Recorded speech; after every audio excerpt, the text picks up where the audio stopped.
Good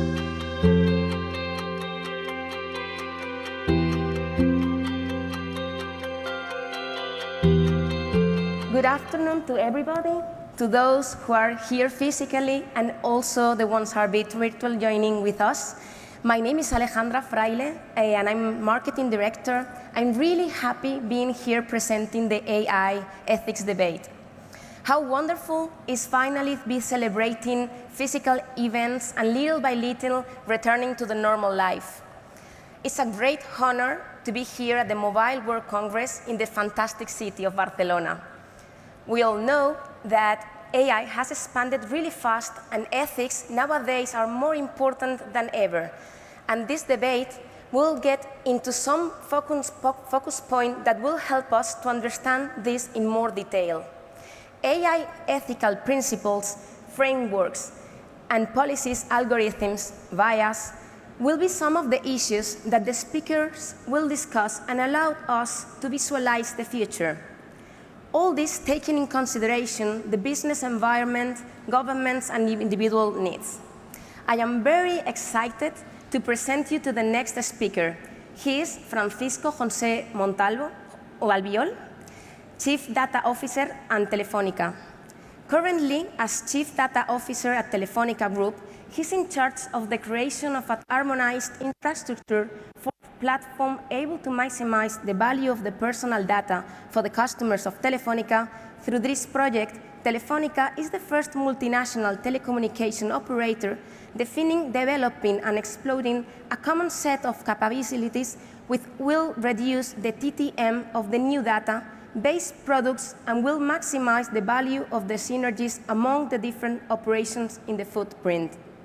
His presentation is titled Ethics in the Data World, a Practical Approach. Please, let's give him a big applause while he comes to the stage.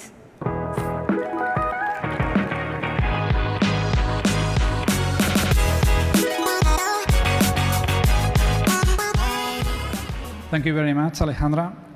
So today I'm coming here just to talk about ethics on data. We have been talking about data for a long time, but it's time to talk a bit more about what managing data is bringing to us, opportunities and risks. Why are we using data and artificial intelligence in Telefónica?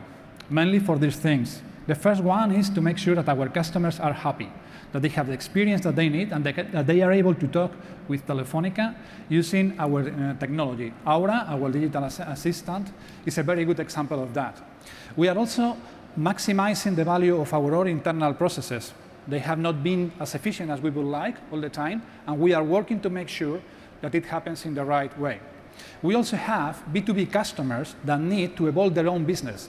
And with the data that we have, non-personal data, we are able to help them to be more efficient. We are also contributing to the artificial intelligence community because we are developing new capabilities, new libraries that we are proposing to this community. And finally, something that we are all very familiar with these days, we are using our data to help in emergencies. For example, during the situation of the COVID-19, we have been using our data to create models of pandemic spreading, because mobility is one of the main patterns that can be used to anticipate how this is going to spread, how the virus is going to spread. So, what do we do exactly? Well, we want to avoid a couple of things. We don't want to have bias either on the data or in the processes. When you are talking about billions of records per day, this is not so obvious. Is the data biased by itself? Is the algorithm trying to create that bias? We want to be absolutely fair and right with our customers. Then we want to be transparent. We believe that we have a responsibility, explaining our customers what the usage of data can actually bring to them. Again, an opportunity, but also a risk. We need our models that are getting more and more complex to be interpretable. It means we need to understand that with this set of data as an input and this result, we have been able to follow the journey. This is not obvious. This is something that the technology, as of today, is at the edge of understanding. We need to ensure that we have human control. Please don't get confused about this. We are not talking about that humans need to be in every step. Just the opposite. We want machines to take control end to end. But we want human people to be in charge of that. We want them to be responsible and accountable for what the systems are doing. And finally, something that again is very popular these days. It is not the same. The impact is different for a false positive or a false negative. A false negative in the case of COVID, it's much more relevant than a false positive. You can imagine that when you are using technology and data to process different types of profilings. We have some principles, very basic principles. Artificial intelligence needs to be fair. We need to make sure that we have the right set of data and that we are doing exactly what is expected to be done. It has to be explainable and transparent. Explainable through the algorithms. Transparent because we need to show, we need to teach our customers, well, this is the data we have, and with this data we have been able to get to this conclusion. It's not an easy journey for most of us. Human-centric, everything we do needs to take into consideration our customer. Why are we doing this? What is the end point? Why we want to do this? Is this bringing any risk to this individual? This is something we need to be very aware of. And finally, privacy and security by design. This is something that a lot of people said, you will not be able to do. Well, we have done. So how are we embedding ethics in all these set of things?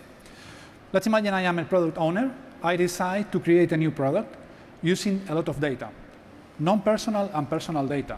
The first thing I have to do is to go through a questionnaire, artificial intelligence questionnaire created by experts in artificial intelligence. The result of that questionnaire is checked by a committee full of experts in artificial intelligence. If everything is clear, then the product goes to the next level, wherever it is inside the Telefónica process. But if it is not clear, some actions are requested and the process starts again. The product owner needs to change the process, the product, so that at the end of the process, everything is clear. So this is something that we are doing. We are happy with that, but this is not the end point. We want to implement something that is called ethics by design. How we have done privacy by design? Let's take this as an example for what ethics by design should be. So when we are talking about privacy, a lot of people say, yeah, I know a lot about GDPR. Well, congratulations. But the reality is that today, GDPR is only one part of our problem. In the case of telcos, we are very concerned about e-privacy. Just a very short summary. E-privacy is taking care about what data and when that data is created at the source. A device, an application, a web page. And then the GDPR is taking care of how that data is combined with other data to create analytics. So it might be the case that I have some consents, some habilitations is the technical word, for treating some data on the e-privacy side, but I don't have the same on the GDPR side. So you need to get this completely integrated into the systems, what is not obvious. So you have a purpose, you have a legal base, and then you have a set of data with different level of variables. Well, privacy needs to be part of the whole process. So we have, at the beginning, privacy management on the product creation itself. We need to take into consideration that anything that we do since the beginning needs to take privacy very seriously. And at the end of the journey, we need to make sure that that privacy is something that we can very easily talk to the customer about. So what is in the middle? In the middle is what we call digital privacy framework that is connecting the legal requirements with the technical enablers. So when we implement digital privacy framework that requires an analysis of every use case with the variables and with the legal basis that we need for managing that data, we need to make sure that wherever it happens, the platform, in this case, in the case of Telefónica, Fourth platform, is isolating all this complexity to our products. It means that whatever information a product is going to receive, it will never be sensitive information or information that should not be receiving. The product is just managing the data, not taking any care about the privacy. The platform has done it, and this is because we have implemented digital privacy framework. What do we want to do? We want to do the same with the ethics. Well, this is the product, this is the set of data, and this is exactly what we want to do.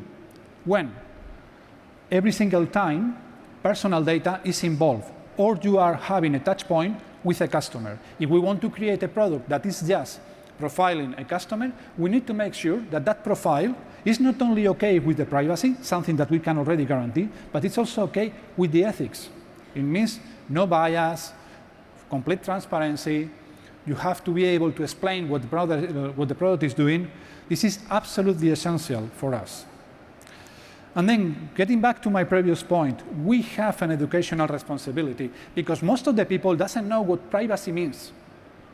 Everyone knows about the digital life. Digital life and analog life is exactly the same. So if I am exposing my digital life, my real life, might have an impact.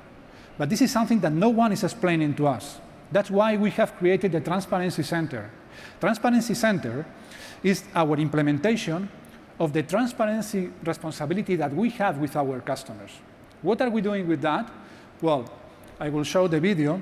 It's just for demonstration purposes, but if you want to see this real, we have that in our stand, in Telefónica's stand, just around the corridor. So what we want to make sure is that our customers are able to access on any channel. It means we have to be where our customers are. We need to show them what is the data that we have, what consents we have received from that customer for treating that data, and with what purpose. Why are you treating this data? Well, if the customer doesn't feel comfortable with that, customer will be able to revoke that consent. You will be able to show as well what is the consequence of this consent. This is the information Telefónica have from you. This is the information, what we have been able to create with this information. This is what you have been talking, the video you have been seeing. This is your profiling, and we are able to show that in all the channels. We have that in our application, in My Movistar. We have that on TV. That is something that is completely new. And again, getting back to my previous point about privacy by design. Because we have done this at platform level, we don't have to get concerns about who is watching TV. On the TV, all the family is watching that. So the information I can expose, the personal information I can expose, is very limited. However, I can provide a copy of that data, exact copy of that data, all the information I have from the customer through a PDF file. And that will be relevant either for the user of the contract or for the owner of the contract. And each one of them will have a different sensitivity to depending on the privacy. I am the one who is paying the contract at home, but I cannot see the calls that my daughter, that is one of the users of the contract, is doing, because that belongs to her privacy sphere. Okay? Okay, so sorry for the short presentation, but it's quite a lot of topics to talk. Thank you very much. We will be talking about that later on the debate. Thank you.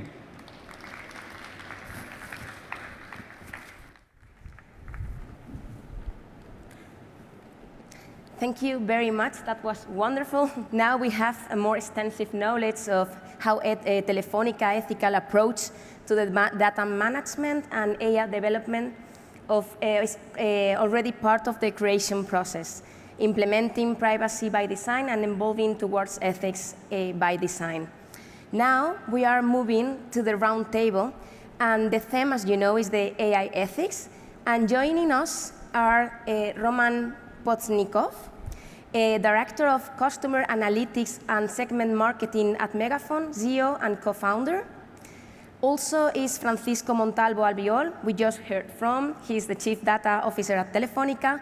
And virtually, we have Christophe Fondeur, CTO IDEMIA, and Elena Estavillo, Associate Director, President, Conectadas, and also Sheetal Rishy, Director, Cloud Data at IBM. Well, thank you so much, and let's go to sit down.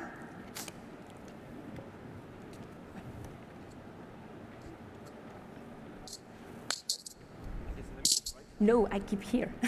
Yes, thank you. Well, thank you for joining us. The best thing of this is that we are going to be talking about different parts of AI ethics. And the first theme that I want to touch is related to challenges theme. And the first question I want to be asking is to Francisco Montalvo, because I'm really interested in knowing which are the ethical challenges where we are advising in the field of AI in the coming years for opening this debate. Well, it's an interesting question. Artificial intelligence is evolving very, very fast. We have more data, we have more processing capabilities. So what we see is that we are moving from a pure machine learning process wall to a more deep learning one. When you are using deep learning, you are using neural networks. One of the problems you have is that in most of the times, you don't have any explanation about how the neural network has reached that conclusion. And it is interesting because you may love that conclusion. Well, this is very powerful, but if you are not able to explain, you are taking risks in terms of bias, in terms of explainability. So we believe that during the next years, we will see a very strong evolution of these processes together with the tools that are helping us to understand how the neural network is working, how to stress that neural network to make sure that we are understanding perfectly, and then feeling comfortable about using it for our own internal processes. Really interesting. Well, the next question is, I want to learn, I want to know something more deeper about bias. And well, how can data introduce bias in the AI? I think it's a really interesting theme, the bias, and how we can get deeper on that. Francisco just mentioned and talked about in the presentation. Elena, would you like to let us know a little bit deeper on that? Yes, of course. Some people continue to consider that data is an exogenous input to AI, or alternatively, that database construction is a separate process from algorithm design. But database construction should be viewed as an essential part of AI design. And also, we have to always keep in mind, there's something that I love to repeat, that there is no such thing as raw data. Every step of the process to produce databases for AI can introduce bias. That is, collecting, measuring, modeling, choosing sources and indicators. For example, if data comes from surveys or other forms of response registries, the order of questions, the exact wording of questions, how concepts are defined, or if concepts have a strong cultural weight, can introduce a bias. Also, when we choose sources, we have to look at how data was collected, how it was merged or filtered, and also which sources are commonly ignored because of technical difficulties or costs, because they can point to where biases can be found. It is common to treat also conceptually subjective data as objective indicators, and this can also be a source of bias. For example, we know that teachers' performance based on students' evaluations will generally discriminate against female professors. We have to note that these evaluations, though they have a quantitative format, are in a sense are subjective. And some issues with data can be addressed at the database construction stage. Others can be addressed in algorithm design. And also there can be back and forth progressive debiasing from algorithm to database to algorithm. Thank you so much. And for example, I would love to know about bias in more detail with how do we resolve bias technology and create industry ecosystem to build trust AI that are good for all and not for few. And Sheetal Rishy, if you can let us know. Yeah, thank you, Anselm, for the question. So I think resolving bias is a multidisciplinary approach. It's a team sport. And to me, there are three fundamental legs of the stool, if you will. One is around the culture, right? A culture that fosters safe adoption and scaling AI. Organizations must prioritize diversity, equality, and inclusivity goals, so that these teams who are embarking on AI projects have diverse AI teams who are curating data, developing models, and testing these models before building them into AI applications. which includes essentially engaging stakeholders from across the organization. It's not just a data scientist or data engineer's job anymore. It has to include the CTOs, the chief diversity, inclusivity officers. So traditionally, folks who are not really used to working together or talking to each other on a daily basis, I think specifically about data and impact models can create on historically disadvantaged people is something that has to be fostered in the culture of the organization. The second stool is around AI engineering. So think of AI engineering as a set of tools that lets you see through the black box of the algorithms, where some magic is happening. So for example, at IBM, Watson OpenScale is a solution that allows us to help build and scale AI with trust and transparency that my colleagues have already talked about is so important for an ethical AI. On top of Watson OpenScale, we also have 4 open toolkits, so that doesn't restrict it to only ethical AI for few, but for everyone. So there are toolkits from our research labs, which is accessible to anyone and everyone around AI Explainability 360. It's an open source library for data scientists and developers. AI Fairness 360 that helps detect and remove by any kind of bias in machine learning models. AI Fact Sheet 360. So think of it as you're going to buy a product and you read all the ingredients and then you decide how much sugar product you can have, for example. Then you pick up that product. So similar to that, if you're exploring certain data set that you should use or not use for a particular model, you can leverage AI Fact Sheet 360. And finally, all the AI runs on an infrastructure, an AI infrastructure, right? So what we have is called as R360 that helps defend the AI models against any kind of adversarial cyber attacks. That's another open toolkit available out there. And the third and the final leg of this 3-leg stool is AI governance, right? By 2020, which is not too far next year, it's believed that 65% of enterprises will task CIOs to transform and modernize their governance policies so you can capture the AI-led opportunities and also confront new risks that are coming along with AI. So a AI governance board, which is tasked to ensure that engineering is consistent with the culture, is going to be critical to the success. So net of it is, set the ambition to create a very vibrant ecosystem of contributors that will stimulate advancement of the deployment of secure AI in the real world. Okay, thank you so much. Elena, coming again to you, I would like to know about, are algorithms the solution of the problem regarding human biases? Well, they really can be both. And it depends on our willingness and our commitments to build responsible AI ecosystems. We know that biases are human. They're not created by AI. In fact, the real problem relies on human judgment, on human behavior, stereotypes, prejudice, and limited information also.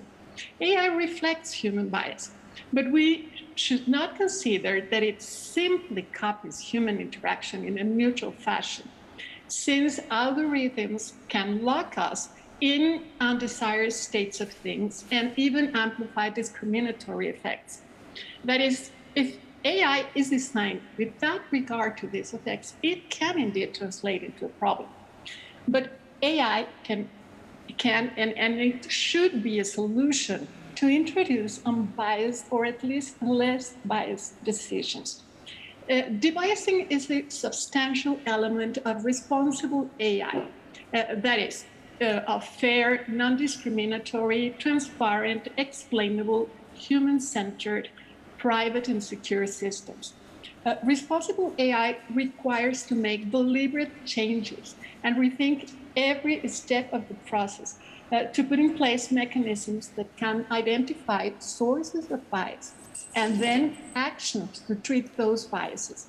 And it's also essential to build diverse teams. Diversity can bring novel points of view and contest subjective judgments. AI created in a purposeful way to detect and correct bias could thus be helpful to produce fairer decisions and introduce positive social changes. Yeah, and just for rounding your answers and about bias, what to do with the phase of AI bias, Elena? Because I know your expertise on bias, and I think it's really interesting to know that also to complete, the whole picture about that. Yes, of course. Several solutions have been proposed and are currently in use. In many cases, we have to apply different solutions at the same time because they relate to different problems or different parts of the process. One is to work to debias databases.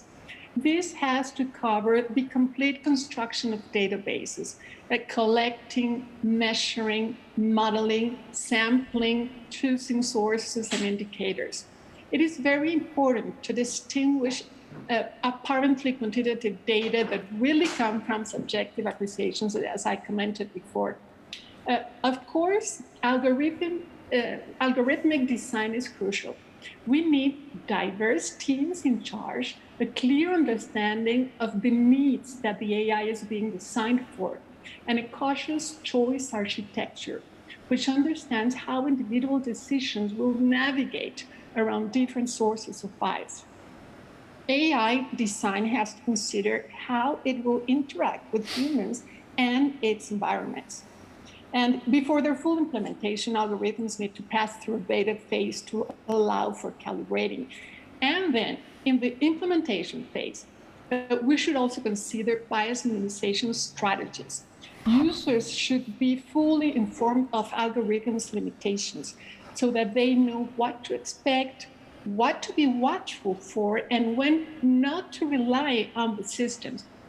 Also, in some instances where algorithmic errors are very costly or bias cannot be reduced, we could consider alternative decision-making rules in some specific cases as superior in face of making very big errors. For instance, first come, first served, that is traditional decision-making.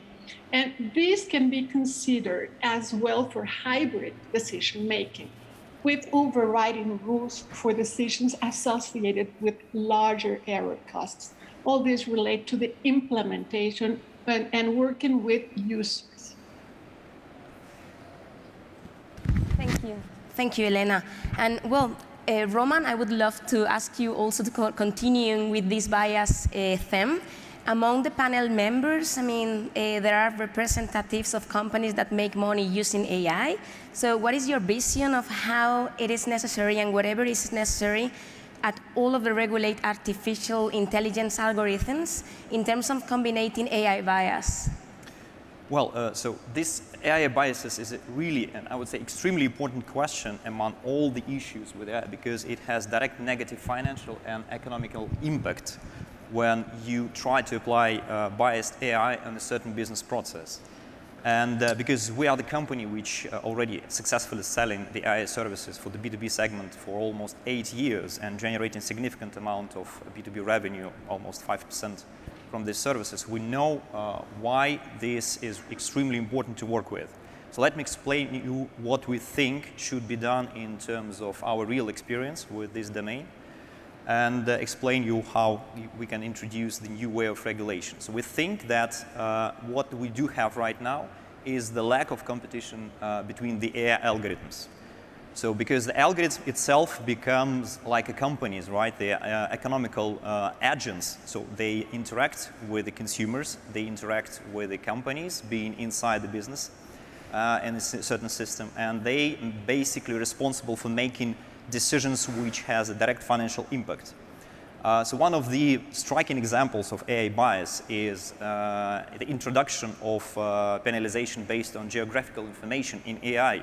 For example, in credit scoring systems. I think most of the audience is familiar with this example, but let me describe you briefly how it looks like. For example, we take the postal code in the credit scoring system, and in the area around this postal code, there is a very high unemployment rate. So usually, when you try to train the machine learning algorithm or AI algorithm, it's a bit lazy. So it's pick up the most easiest variable and try to separate the good borrowers from the bad one, taking this most easy and simple separation example, which comes from the geographical distribution of unemployment rate. And thus, when we train this algorithm, we introduce these biases based on geographical factor. When we try to use this algorithm in real life, for the human being which lives in this area, but might be this human has a really nice salary, It has a great education, so no problem in the future, even in the future with unemployment. But with a very high probability, this borrower will be rejected by this algorithm. So we have the lost sale, definitely.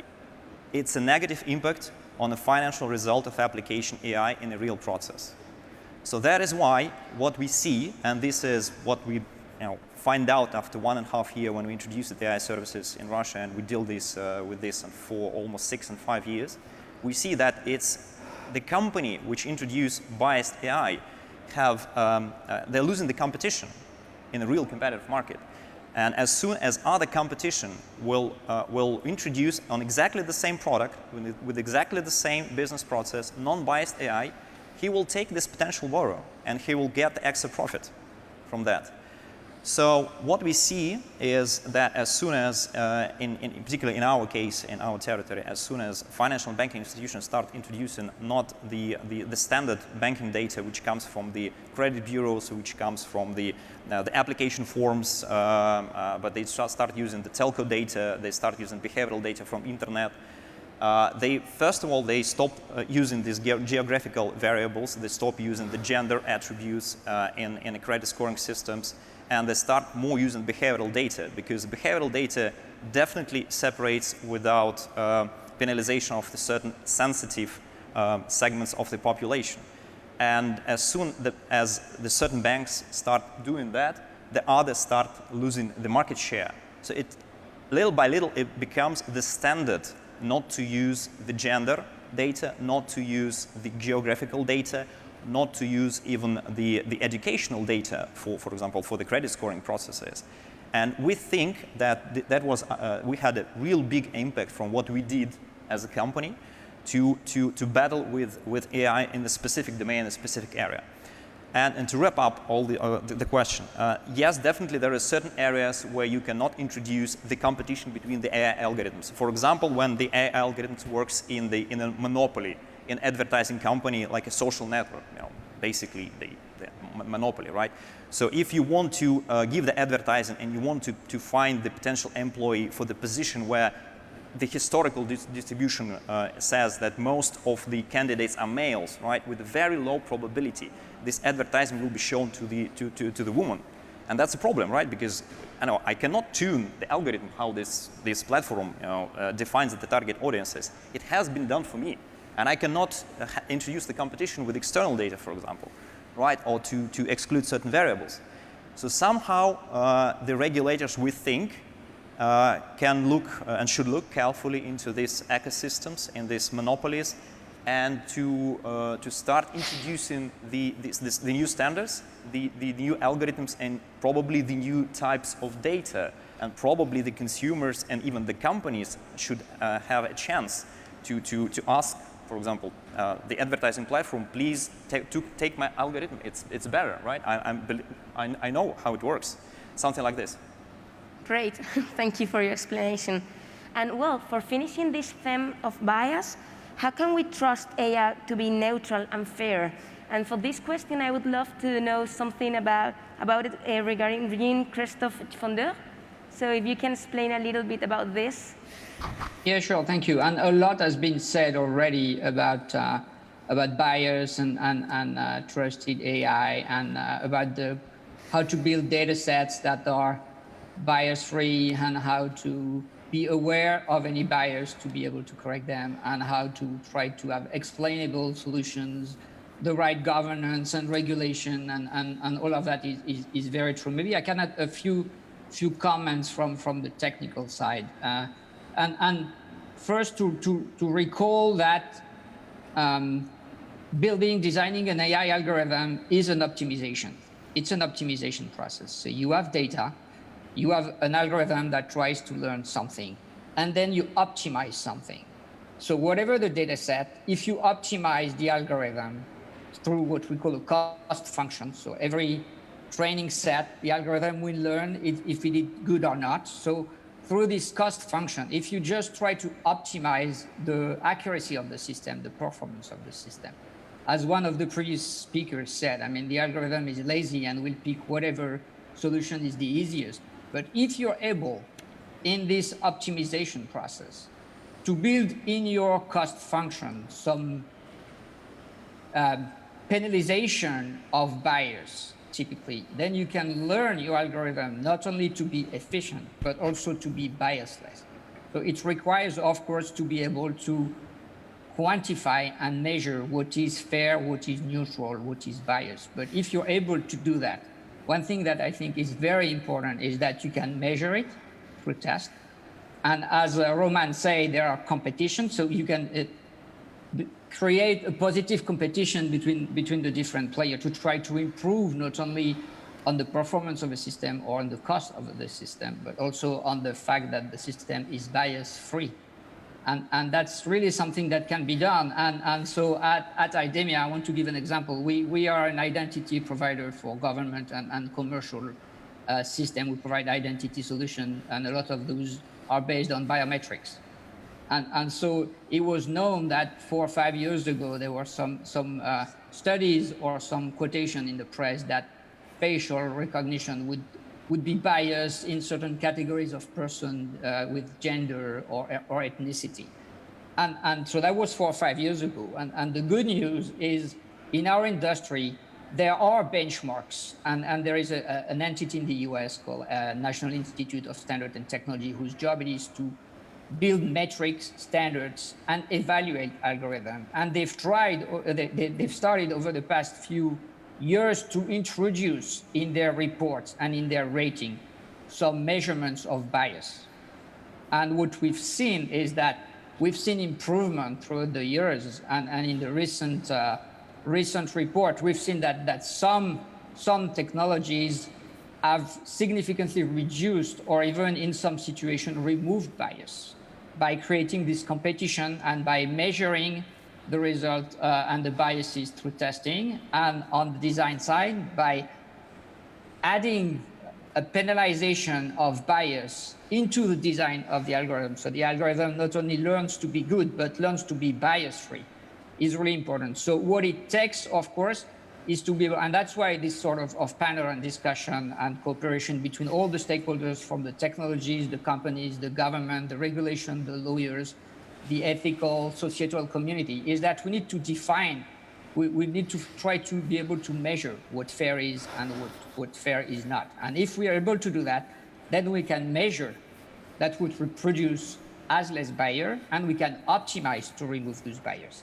And because AI is reproducible, and if it's auditable and it's measured to be optimized against bias, then that's a great contribution to the society, because we can, by design, maybe not completely remove, but significantly lower the biases in the system we build. Thank you so much. And well, after talking about challenges and bias, and I would like to know related to security and social consequences. So how big is the problem of replacing people with artificial intelligence in your countries, and what effect does the replacement have in the economy of these countries? Is your employment growing? I mean, I think this is a really important question, and probably most of us want to know a little bit more about that. So please, Roman, if you can let us know a little bit more. Thank you. Sure, with pleasure. First of all, how we see on this problem in general, because we work in this domain for quite a long time, and we automate a lot of processes. For example, in banks, right, the process is how to target the certain audiences, which definitely came to the fact that the number of call center agents has been reduced. You might be wondered, is there any problems? Because actually there is certain layoffs in the certain positions. Well, our experience says that no. There is a redistribution of the human capital between different professions, and this is what human society already saw at least a couple of times, right, in previous industrial revolutions. So what happens right now and what AI is just another industrial revolution, which drives and motivates the humans to go into new professions and to leave the certain jobs and positions, yes, that's true, to the machines, to the algorithms, which probably is the natural way how each industrial revolutions impact on our society. So coming back to this example, yes, for example, certain services reduce number of call center agents in the banks and the financial institutions, which we did. But from the other side, it definitely introduced a tremendous demand for the software developers and data science engineers. And I think most of the audience know that this is a very hot area, and in almost all the countries, there is a lack of software developers, specifically in machine learning domain. So this is a nice example how economical system redistribute the demand on a certain employee type. And the second thing which we notice, very interesting by the way as well, is that after the introduction of AI and machine learning, certain business processes becomes significantly much more efficient in terms of economics. I just give you one example. If you're the big retailer company, right, and you want to, for example, to get back your lost customer, which supposed not to leave the store, might be online store for quite a long time, so it's like a churn problem. And you want to give the special offer. The special offer is some kind of discount, I don't know, something which costs you money. And if a company, if you give this discount to everybody, right, and without, for example, estimation, what is the chances that this particular customer willing to get back to you? Probably it's going to be like your direct cost without return on investment. If you introduce the machine learning algorithms which pick up the potential customer which more loyal to you and will get back after having this discount, you optimize your process, right? And when you introduce that type of the process, for example, in telco, in retailer, you introduce the new way of interaction with your customers, and definitely you hire the new call center agents, by the way. So this is another example. Sometimes machine learning and AI creates the new jobs in a regular domain, not something very attractive like software engineers or data scientists. So this is like a two sides of the model. Well, that sounds very good. I mean, I like the retail example. This touches really close to my company, so fantastic example, yeah.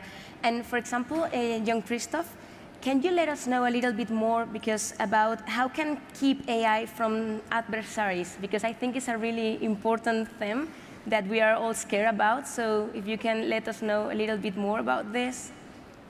Yes, it is a very important topic, and it's been alluded to already by Sheetal in her speech. But I think it starts with building a threat model and with the awareness of what is at stake and what are the attacks that are possible. And that comes with modeling the landscape and testing and putting together challenges so that we can really make sure our system, just like in any cybersecurity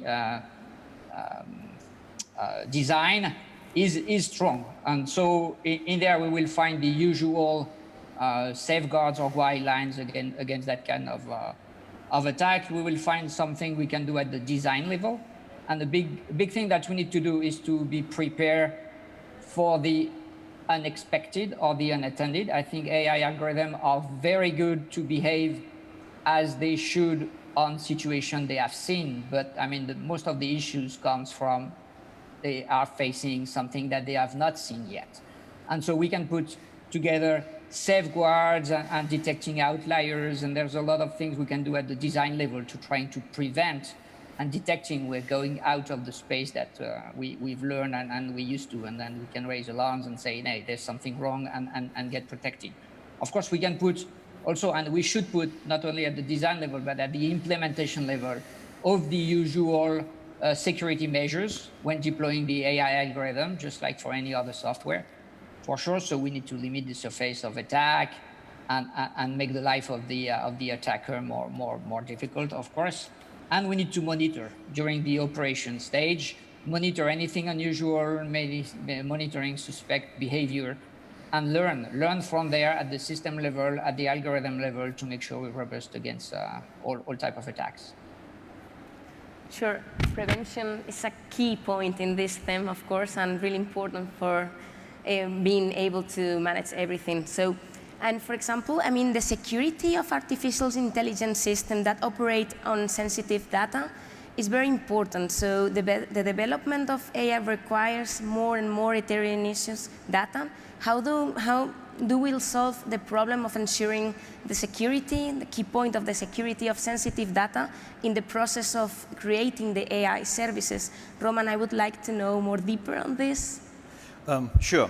So there are two things. The first of all, there is a privacy by design approach, which we're a big fan of, and probably they had a great introduction from my colleague from Telefónica, and everybody is doing that. So please encrypt your personal identifiable information if you collect the data. I mean, the data of your consumers.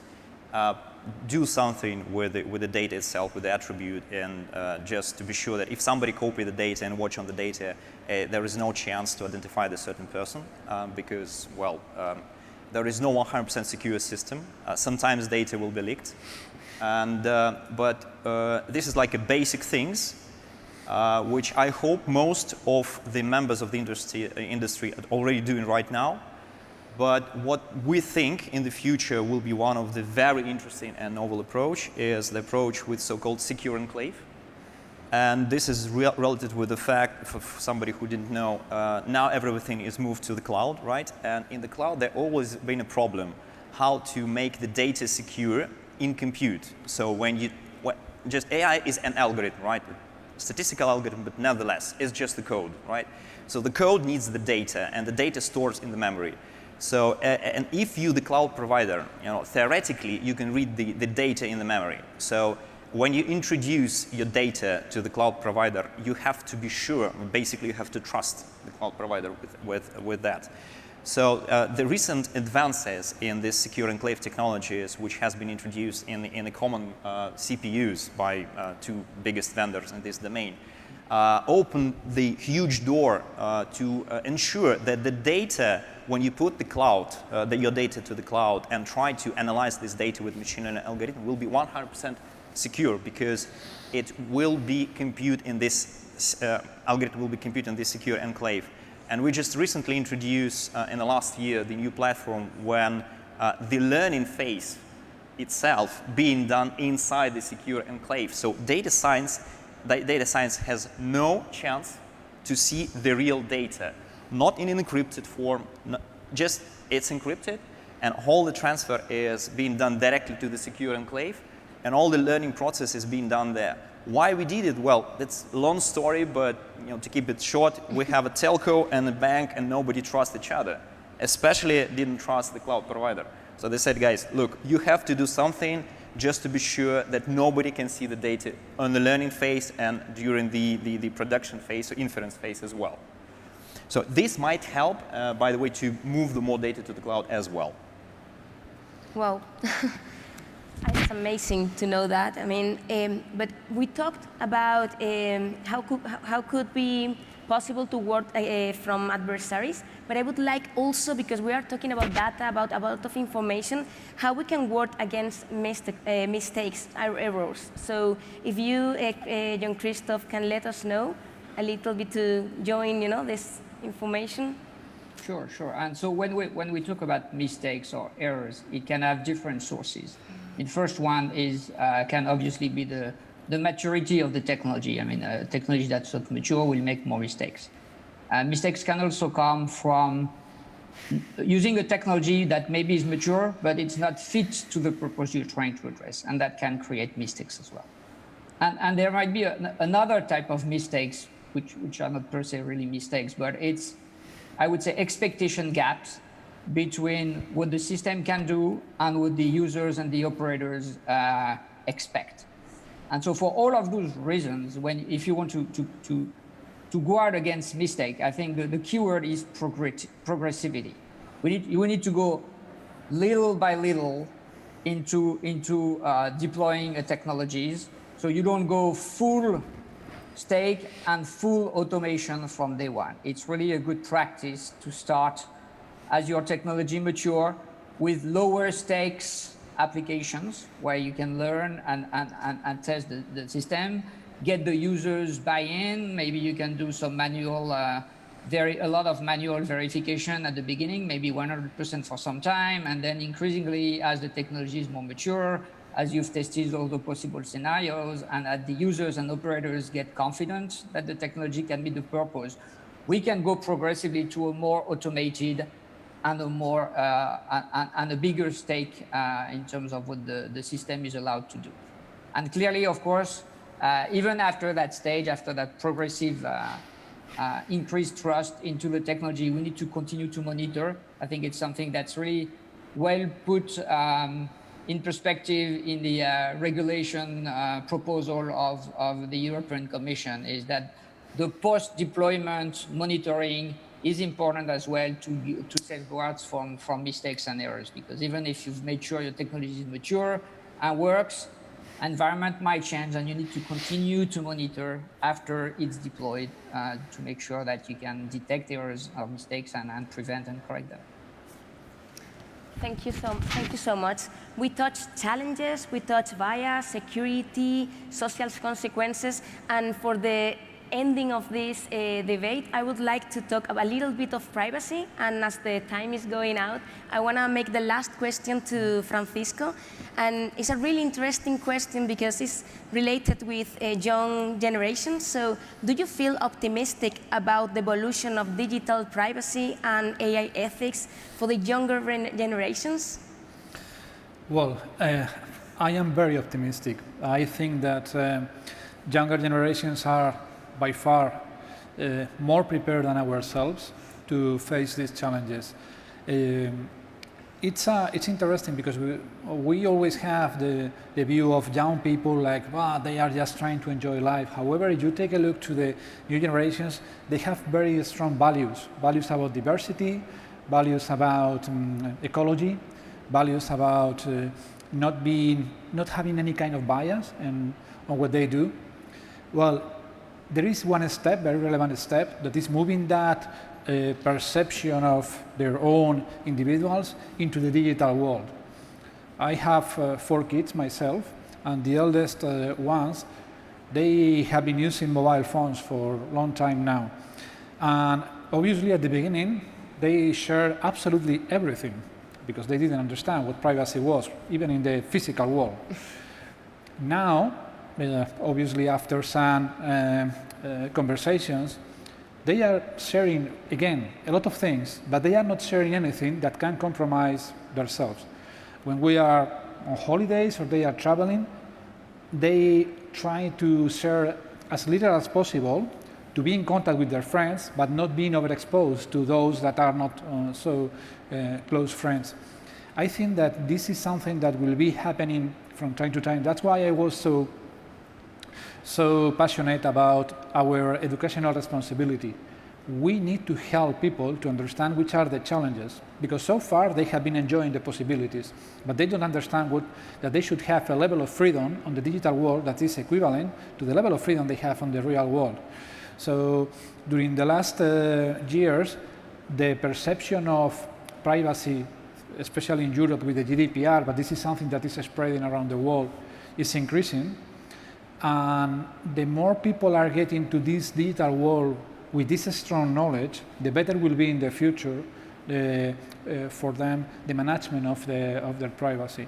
I am again very, very optimistic. They have very clear targets. I want to be obviously happy. I want to be respected, and I want to respect. They don't see differences in the way we do, and this is something that we are going to see in the kind of services they are demanding and they are consuming. So yeah, I feel optimistic, much more than if it was our generation, the one taking the next decisions, you know. Well, they learn how to control the security and the communication. That's fine, that's super nice. Well, this came to the end, and this has been a really stimulating debate. Thank you so much to the panelists for being here, joining us in this AI ethics debate. And just please give a big applause to them, and thank you so much for being here. Thank you so much.